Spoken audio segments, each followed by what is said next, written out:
Hello friends, welcome to your math class Rajkumar sir में आप लोग का बहुत बहुत स्वागत है। देखिए, हम लोग पीछे के जो वीडियो में एक्सरसाइज 10 पॉइंट शुरू किए थे उसमें हम लोग लगभग 4 सवाल को पढ़ चुके हैं।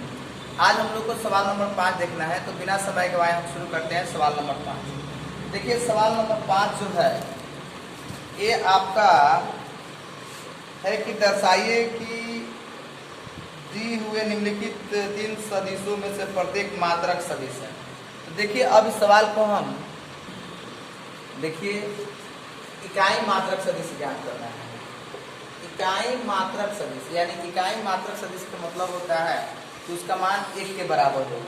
जैसा हम माना कि ले vector a = 1/7 i 2i cap plus 3j cap plus 6k। और इसका हम मैग्नीट्यूड निकाल देंगे तो मैग्नीट्यूड कितना 1/7 बाहर, और ये हो जाएगा 2i cap 3j cap plus 6k cap. और इसको देखिए, जब हम मैग्नीट्यूड देखेंगे तो 4 9 36 यानी आ गया √49, और 49 प्लस कितना आ गया 60, यानी मैग्नीट्यूड a के मान कितना आ गया आपका 60। देखिए, इस प्रकार से हमें मैग्नीट्यूड a के मान मिल गया 60, और यहाँ 1/7 जो है तो यहाँ भी 1/7 लिखेंगे, और 1/7 गुने 7 कट गया था, कितना आ गया 1, यानी मैग्नीट्यूड a के मान 1 आया। और हमें प्रत्येक स्थिति में दिखाना है कि मात्रक सदिश होनी चाहिए। तो देखिए, यहाँ पर हमने जैसे लिखा 3 सदिशों में प्रत्येक मात्रक सदिश है, तो मात्रक सदिश यानी मैग्नीट्यूड a के मान कितना आ गया 1 आ गया। इस तरह से हमें एक रिजल्ट मिल गया।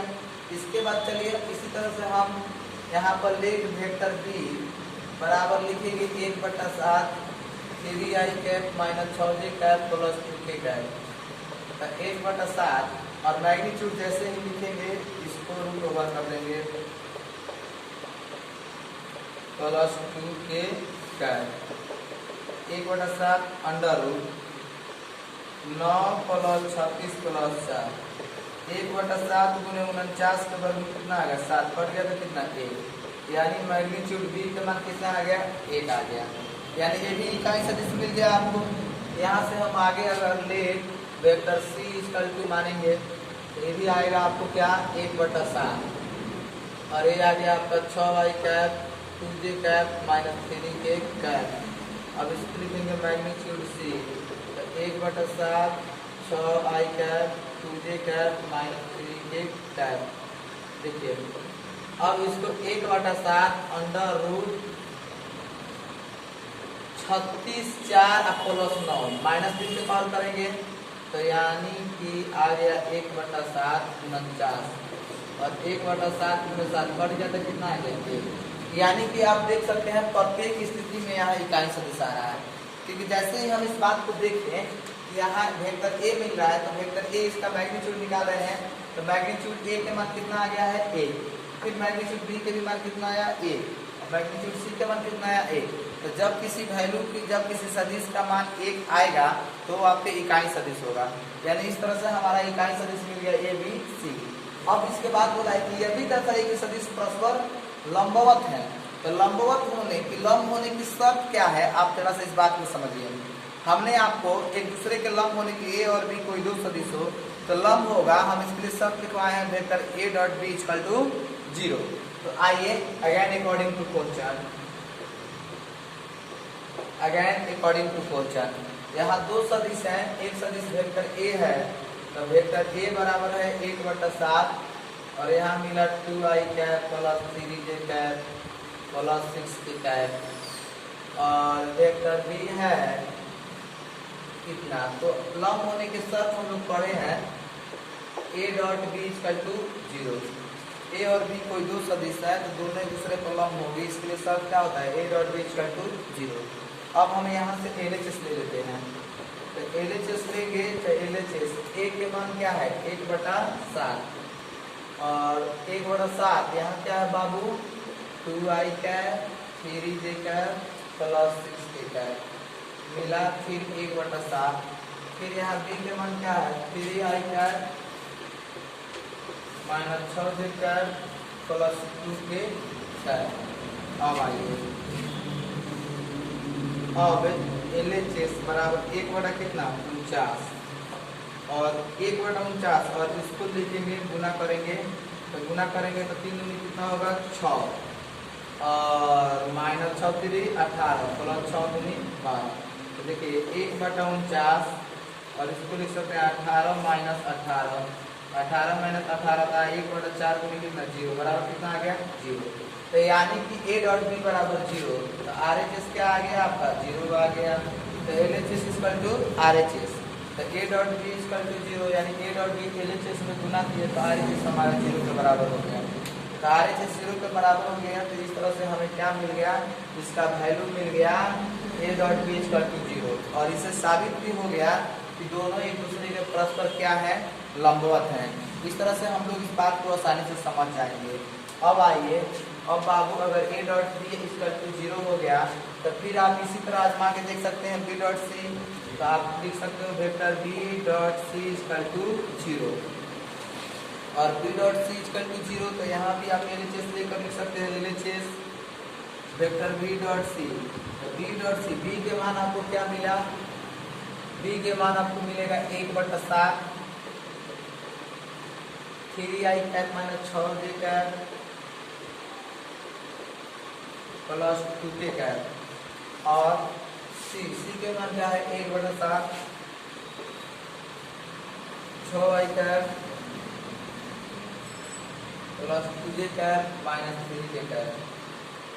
अब आइए इससे गुना करेंगे तो गुना करेंगे तो 1 कितना होगा 49 और 6 3 18 माइनस 6 दूनी 12 माइनस 3 दूनी 6। अब भाई 1/49 गुने 0 इक्वल टू 0। देखिए b डॉट c के भी मान क्या आया 0 आया। यानी इस प्रकार से आप c डॉट a भी निकालिएगा तो क्या आएगा 0। यानी आपका ये बात साबित हो गया कि a b और c तीन जो सदिश है वो परस्पर लंब इकाई भी सदिश है और परस्पर एक दूसरे के लंबवत भी हैं। यानी कि आपको दोनों बात को फॉलो कर रहा है। वेक्टर a वेक्टर b और वेक्टर c तीन सदिश हैं और तीन सदिश जो है एक दूसरे तीन सदिशों में से प्रत्येक मात्रक सदिश है। इसकी जांच हमने यहाँ पे किया, इसका भी आंसर 1, इसका भी आंसर 1 और इसका भी आंसर 1 आया। प्रत्येक स्थिति में मात्रक सदिश आया। फिर हमने क्या किया, हमने देखा कि भाई एक दूसरे के समांतर होनी चाहिए, लंबवत होनी चाहिए। तो लंबवत के लिए हमने क्या देखा, vector a dot b equal to 0। तो वेक्टर a और वेक्टर b इसके दोनों में डॉट प्रोडक्ट गुना किए तो इसका मान क्या आ गया 0। b वेक्टर डॉट c इसका भी क्या आ गया 0। इसी तरह आप c डॉट वेक्टर a कीजिएगा तो इसका भी रिजल्टेंस आपको 0 मिल जाएगा। तो हमने जो सवाल बोला और इस हिसाब से काम किए तो तीनों का रिजल्टेंस 0 आ गया। अब इस सवाल को आप आसानी से नोट कर सकते हैं या स्क्रीनशॉट ले सकते हैं। इसके आगे हम देखेंगे सवाल नंबर, देखिए ये सवाल है, यहाँ vector a plus b dot vector a minus b बराबर 8 है और vector magnitude vector a equal to 8 magnitude vector b है। तो मैग्नीट्यूड a और मैग्नीट्यूड b का मान करना है। बिल्कुल इजी वे में समझना है आपको। यहाँ vector a plus b vector a minus b आपको निकालना है, ठीक। और इस बात को हम यहाँ पे समझेंगे, वेक्टर a डॉट a और प्लस यहाँ पर minus vector a dot b plus vector a dot b minus vector b dot b equal to 8। बाबू आप देख सकते हो इससे और एक कट गया बिल्कुल।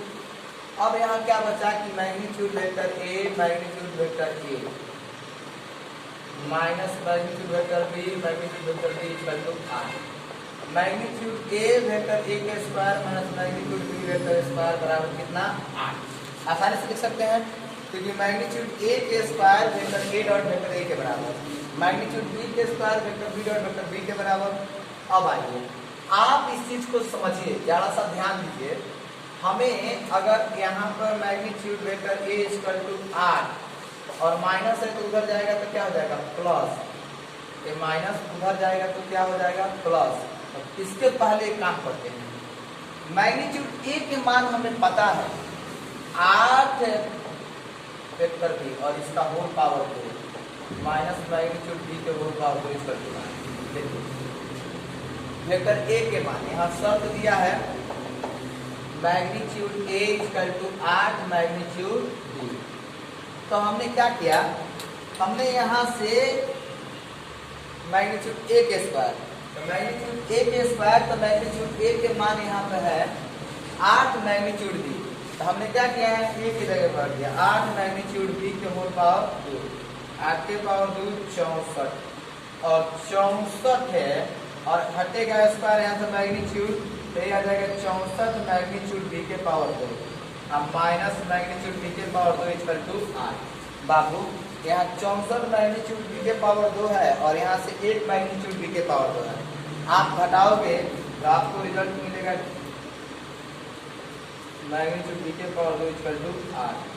अब आइए आप यहाँ से समझ सकते हैं कि मैग्नीट्यूड बी के पावर 2 इक्वल टू 8 बटा 63, और मैग्नीट्यूड बी निकालिएगा तो मैग्नीट्यूड बी निकालिएगा तो आ जाएगा अंडर रूट 8 बटा कितना 63।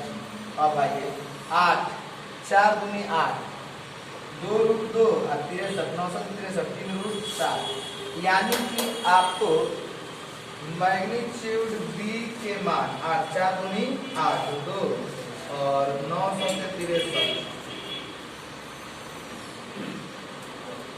8 बटा 63 64 में 63 8 8 बटा 63 मैग्नीट्यूड बी, और 8 को छोड़िएगा तो कितना मिलेगा, 2 रूट 2 नहीं मिलेगा,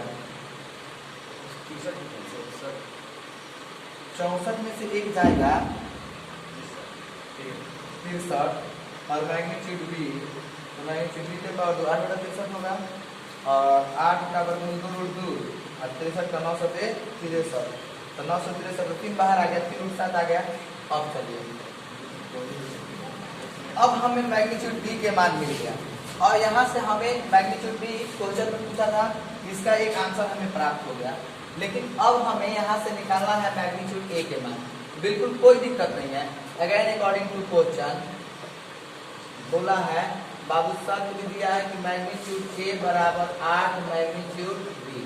आइए मैग्नीट्यूड ए बराबर है बी के मान आपको पता चल गया है, तो बिल्कुल मैग्नीट्यूड ए जेब देते हैं 8। अब मैग्नीट्यूड बी के मान देखिए क्या दिया है 2 रूट 2 अब बाटा 3 रूट कितना 7, बिल्कुल आप आसानी से गुना कर सकते हो, 16 रूट 2 बटा 3 रूट 7, यह क्या होगा आपका आंसर, 16 रूट 2 बटा 3 रूट कितना 7, ये आपका आंसर हो गया। चलिए इस तरह से हमने क्या किया कि आप आसानी से मैग्नीट्यूड ए और मैग्नीट्यूड बी के मान को प्राप्त कर लिए। अब इसके आगे हम लोग सवाल देखेंगे, तब तक आप इस सवाल को अच्छा से नोट कर लीजिए। और ये सवाल हम आपको बता दें ऑब्जेक्टिव सवाल में पूछा जाता है, तो जरा सा आप इस बात को ध्यान में रखेंगे और इसका कैलकुलेशन याद रखेंगे कि आसानी से आप परीक्षा में सॉल्व कर सकें। इसको आप स्क्रीनशॉट कीजिए या नोट कीजिए, वीडियो रोकिए, हम बढ़ते हैं आगे की तरफ। देखिए सवाल नंबर 7 है, vector minus i vector B dot 2a vector plus 7 vector B का मान ज्ञात करें।